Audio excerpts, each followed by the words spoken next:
What's up, boys? We are podcasting alone today. I'm going to do a quick episode and talk about some of the updates on exciting things that are happening at the dojo, the dunk house. So, number one, and probably the most important thing, is actually I got force plates.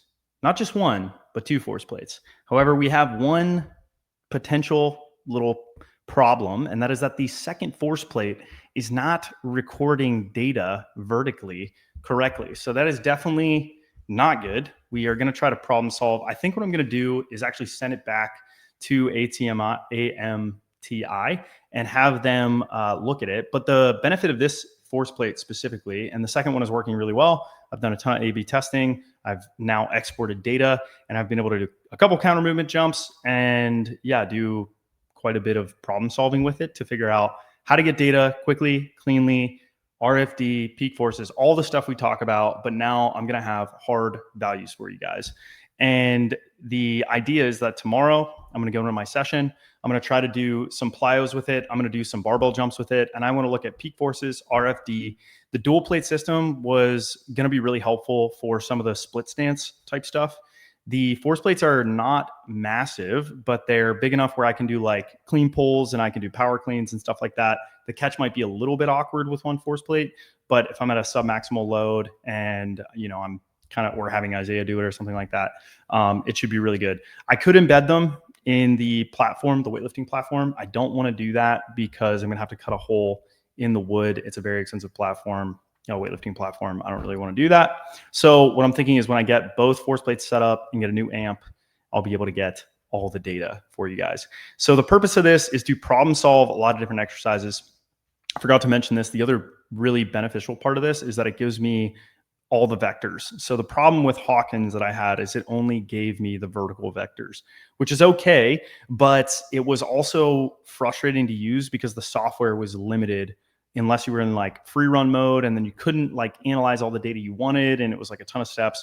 This is super easy. You press start, you press stop, you take the data, you export it, and you can do whatever you want with it. And it gives you all the vectors. So it'll give me vertical, it'll give me horizontal, it'll give me X, Y, and then it'll tell me the M, X, M, Y, and MZ, which I'm still sort of figuring out, I guess you could say. But mostly we're concerned with what the vertical forces look like, and then we want to look at what angle that's happening. So I'm going to film it, sync it up with video, and then I'm going to be able to tell, at what point are we seeing, theoretically, it's not like I have tensiometers or like, different stuff in the muscle and tendon to tell like what the length is or ultrasound. But ideally, what we're going to be able to do is look at the curves, what they look like in good jumps and bad jumps.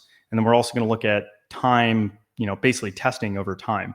So if you do things like isometric mid-thigh pull, you're going to be able to see RFD values. It's very, very controlled. You can use it longitudinally, so I can use it with all the elite guys. We have a really interesting cohort in that we have Donovan, who's tested a 1 second flight time, Isaiah, who has tested 0.5, Josh, who's tested 43, I think, and Dom, that's tested 48.5. So we have, and then me, who's a 1 foot jumper in the, let's say low 40s for the sake of making me feel better about myself. But I want to essentially track, that metric longitudinally. I want to see the way the belt changes some of those forces, because I have an inkling or an idea that the belt squat is not as neurally taxing because there's not axial load on your back. Obviously it's around your waist, but I do think that the forces will be higher. So I want to see specifically how much lower or higher it is at the bottom of a squat on the belt squat. And I want to see, on a normal back squat, what those forces are.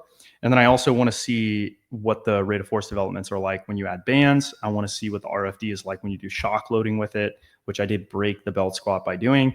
But I have a feeling that the forces are going to be insane. And then I want to compare that to plyos. I think a lot of the time, the kind of limiter with things like quarter squats and rhythm quarter squats and stuff like that is that you're loading axially. So you can't quite get to like true shock loading. But I'm very, very certain that the loading that you could see on the belt when you move it really, really fast, the belt hits you, the type of stuff that imploded the pulley system on the Rhino belt squat will give shock loading. So I want to test that. I want to get some hard values on it. And I want to use that data in comparison to my 1 foot jumps and look at the curves and start to see how different exactly are the RFD curves. This can sample at, I think, 1,200 data points per second, which is a ton of data. That's a lot of data. And I think that when I look at, things like RFD in shock loading, like in the like jump squats on the belt, or I do it with the bar, I think we're going to see some really interesting stuff when you're looking at the bar jumping off your back and it's hitting you. What position are you in? And that's essentially what I'm planning to do, is take that data and maybe use some like a bootleg biomechanics stuff to see what the loading is going to be in the tendon, what it's going to be in the muscle with my given limb lengths, and then take that and try to make some assumptions or theories about what happens with guys like Isaiah or Josh or Donovan. And try to just make sense of stuff. And then also I want to know, like, how does this fit big picture? When we start looking at some of these more interesting loading paradigms, it's not always just, the kinematics and kinetics. We also, or I guess just kinetics, we also want to look at, what the intramuscular forces are and at what angles are those happening, and physiologically, what are some of the consequences? Because catching a 500-pound squat and a half squat versus quarter squat's very different. The peak forces on the force plate might say the same, but intramuscularly, it's going to be very different. So that's why I think it's really important to sync it up with video so you can look at all that. So I want to test that stuff. And then also I think it's going to be interesting because this cohort is going to be probably the number one most, I would say, like the most elite cohort of jumpers getting high quality data.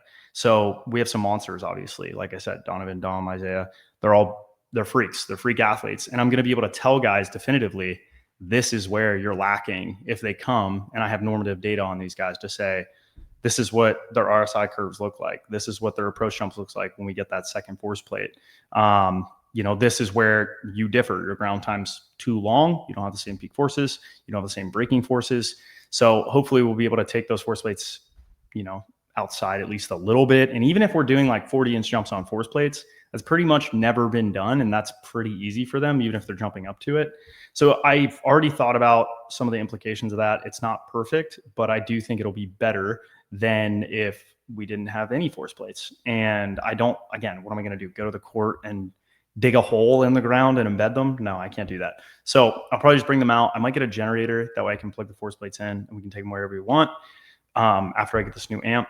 And hopefully it gives us really clean data. So, this will make me a better coach. This will help equip you guys. And I can definitively say, like, actually, this is what the data looks like. I could do like poor man's 3D mocap, where you use like 3 cameras and then you can get some data from it. But I'm not necessarily there yet. I mostly want to just look at the exercises, see how they fit into a long-term progression. And then also, like I said, use the video analysis to see, okay, the forces might be less in this position, but you have worse leverage. So it doesn't really matter. And then also I think it'll be good for tracking readiness. I think we can use the force plates to track that fairly easily and fairly quickly. Do a mid-thigh isometric pull, do a standing counter movement jump on them. And as long as I can analyze the data quickly, 3 trials, whatever else, I think it'll be really good, especially, like I said, longitudinal. So super excited about that. I can't talk about the other stuff I wanted to talk about. In other news, Isaiah had a terrible session. It was absolute dog shit.